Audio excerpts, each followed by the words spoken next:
All right, what's up, everybody? It's me, Nick here, and today I'm going to be giving you my top 5 Wizard 101 tips for beginners. Towards the end, I will actually include tips that are more centered around the general gameplay. So it really does apply to everybody, so feel free to stick around. Let's just say, when it comes to this game, I have some experience.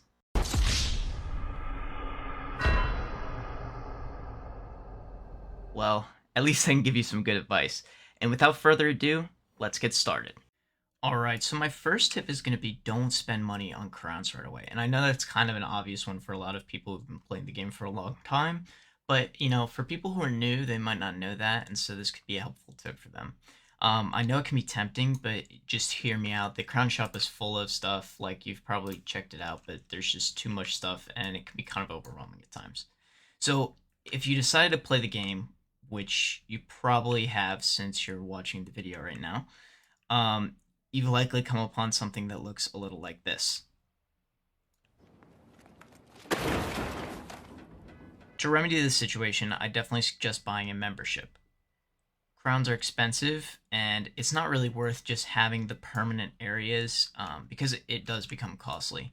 The price actually increases up to $5 per area in some locations, which can be like a lot for a whole world. Like, for example, this is just one world, and if you go to different areas in the world, they might all cost crowns. So it can be very expensive. I wouldn't suggest it at all. Also, you'll notice that I have a mount here. You definitely won't start with a mount. So what I would suggest is for your first mount, if you want one, instead of spending crowns or real life money, I would go to mounts, go to permanent mounts, and then go all the way to the bottom. Let's see here. And scroll up a little bit. And then you should find like the Royal Lioness is one, and you just click on gold.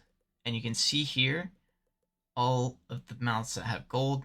Buy them, you can get for free just by getting gold in the game, which is the regular currency. So you'll probably have all of these at some point if you played the game for a while, but this is just an important tip for people who are just starting. So this next tip is pretty quick, but I just saw it left out on a lot of videos, so I just wanted to reiterate.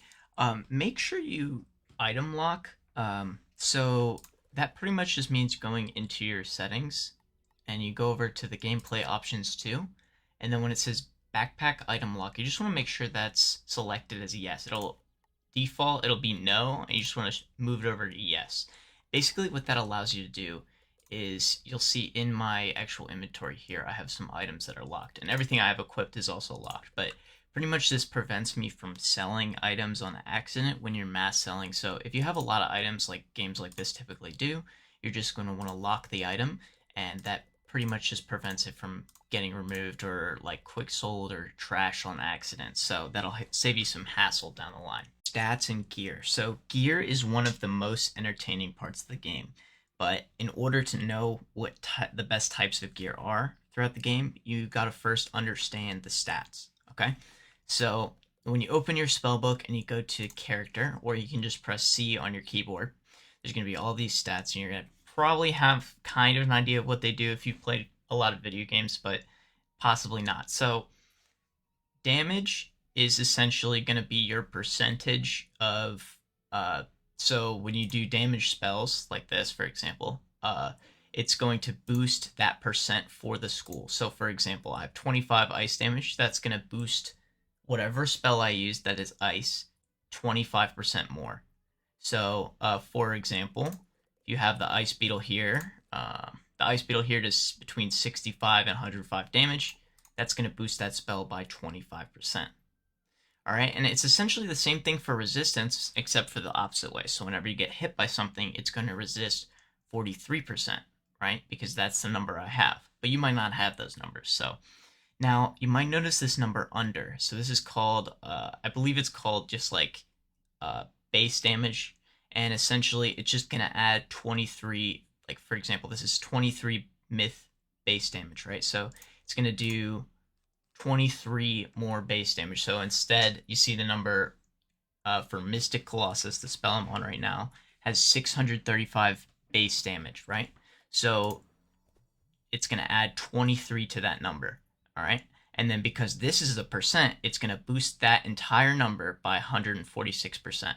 So I hope that makes sense. I've just, I know a lot of people struggle with this early on, and it kind of moves them away from the game because it can be a little overwhelming. But it's actually quite simple if you just, like, if somebody explained it to you, I feel like it'll make more sense. So you'll also notice in your spells, we'll go to Orthrus this time. So you'll see in the bottom left corner of the card, it'll say 80%, and that is the chance that you're going to cast it. So there's an 80% chance you're going to be able to cast it and a 20% chance you're going to fail that. Now, accuracy just adds to that percentage. So 34 would mean that I have 114% chance to cast that spell, right? So you're only going to really need accuracy damage for your school. Other than resistance. Resistance is going to be kind of an all-around thing. So you're going to want to have all of them kind of spread out so you can resist all types of spells. Don't forget to do the important side quests. So there are a number of important side quests in this game, and for one, I would say one of the most important ones are training points. So you'll get a lot of these training points in for your character. You'll see right here. I have 3 right now, and pretty much what they allow you to do is to train into other schools that aren't your own. So you can learn other spells, and that kind of helps you later on to learn important things. For example, I have an ice spell, but I'm myth. So how you do that is when you're first starting out, at least, you're going to talk to Prospector Zeke, and he's going to have a quest for you. And essentially, it's just to find a certain, in this case, it's going to be the Smiths. And you're finding this like small object that's hidden around Wizard City, right? And for each world that you go to, if you complete this quest, he's gonna have a quest for you, and if you complete it, you're going to get a training point. And again, these are very important. The second part of this tip is going to be talking about gardening. So once you reach level 8, you're going to have access to gardening. You're probably going to get a notification from Melinda Wu, who is the life school teacher. So you're going to go to her. She's going to have a quest for you, and you're going to fulfill that quest. It's going to be in Golem Court. But I'm just going to kind of show you. I'll go to my house. 1 second. Perfect. Okay, so I'm going to go to my house, and I'll just show you, but you'll get a little icon. My plants are not doing well because I've not been paying attention, but pretty much you're just going to have some plants you're going to take care of. There's going to be different spells. They cost energy. Your energy is going to be the yellow orb that appears right here once you get gardening. So there you go. The last part of this tip is just going to be to finish off those crafting quests. So, well, I guess start the crafting quest. So what you're going to want to do is head over to, I cannot pronounce, Miss Tangletree. And then you're going to take a quest from her, and she's going to have you collect a few things and craft something using a crafting bench. It's pretty self-explanatory, but the reagents that you're going to be using to craft this stuff, you'll see for the recipe that you buy.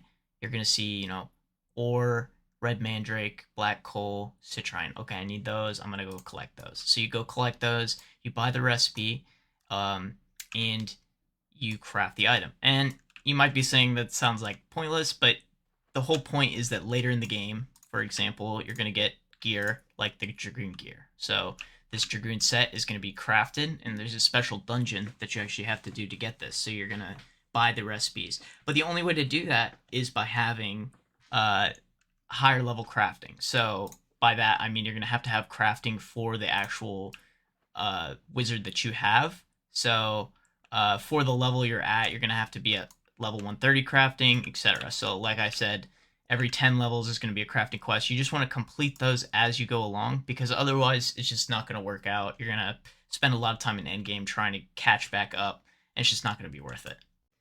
Alright, so we've reached the final tip of the video, and this one's going to be a pretty big one because it's going to be about pet training. So one of the most important concepts to understand about this game in order to have the smoothest questing experience is pet training. No matter the school, this is going to be a quick rundown on the mechanics for leveling your pet and to get the perfect pet you've always been after. So I will cover hatching more in depth in another video if people want, because hatching is like a whole nother thing. And to understand that is kind of another mechanic. So I'm going to show you guys about pets though. When you get to a certain level, I think it's between 0 and 10, you'll get a quest from Headmaster Ambrose to come here, Pet Pavilion, talk to him. You're going to be playing some games and stuff. It's going to show you how to do all that. But I'm just going to show you here. In case you're curious, you're just going to go here. You play a game. It costs energy. Just going to be this yellow orb down here. And that's going to allow you to... That's pretty much just going to allow you to level up your pet. So you're going to get experience for each one of this. You'll see I get +3 agility, +1 intellect from this one game. And that'll contribute to leveling up your pet. So you'll see here, out of 2125, that's going to add probably 4 to that.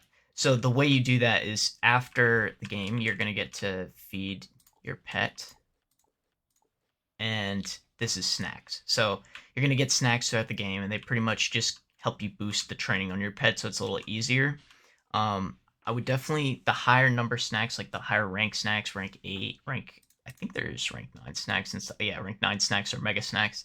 So you're going to have a lot of these, and you're just going to want to like save them throughout the game. If you get really rank 9 snacks, you're going to just keep all of them because or use them on your pets is my point. You don't want to sell them.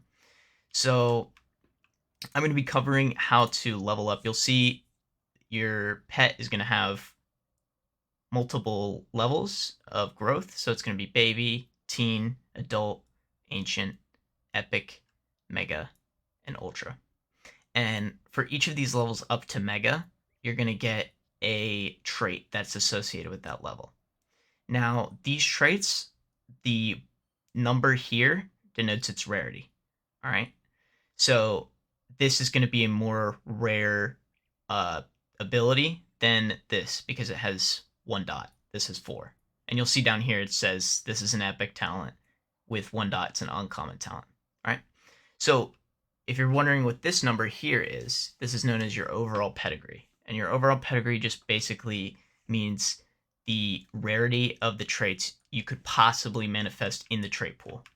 So what I mean by the trait pool is, I'm just going to go over here for an example, but it's going to show, let's just click one of these. So this is your trait pool, all of these, including the ones you've manifested. These ones that say the name are manifested, and these are non-manifested.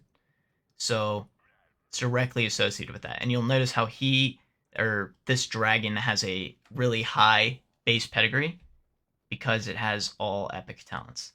But that doesn't necessarily denote that they're good talents. You're going to want to like look out for talents that you actually want. For example, I wanted damage, and damage doesn't necessarily mean that it's all going to be ultra rare talents. So I have a lower pedigree, but I have the talents that I wanted on my pet. So yeah, that's pretty much just a rundown on the mechanics of pet training. But I would say mostly just focus on training your pet for right now. And then once you get to a certain point, you'll be able to hatch. And I'll just go over how to hatch, but it's probably not going to be that in depth for right now. So you can go browse by pedigree. I wouldn't do that, actually. I would go back, and instead of browsing by pedigree, browse by the actual pet talent that you want. For example, I have Paingiver and Painbringer selected here. And so it's going to search for pets that have both of those talents or one of those talents. So I'm going to search for both, and you'll see these are some pets that have some talents that I want, right? So I don't necessarily want Stormdealer or Stormgiver, so I might go to a different pet or something like that. But then when you're ready, it's going to be kind of costly, so I'd wait till probably mid or end game, or unless you have a good like gold farm, I would probably wait just till the end game to do it, or the mid game, honestly. But then you're going to hatch with them, and it's going to have a hybrid between these two, and it's going to allow you to train that pet, and that pet's going to have talents associated with it, but it's going to be different from this one. So that's basically just the rundown. But again, if people want a separate video, I'll definitely be happy to make that. Just comment down below and let me know. But yeah. And it looks like that concludes today's video. Thanks so much for watching, and don't forget to leave a comment down below as I welcome the discussion. As always, please feel free to like and subscribe for more. If you see a tip I missed or have any suggestions for upcoming videos you'd like to see, leave them down below. Peace, and I'll see you next time.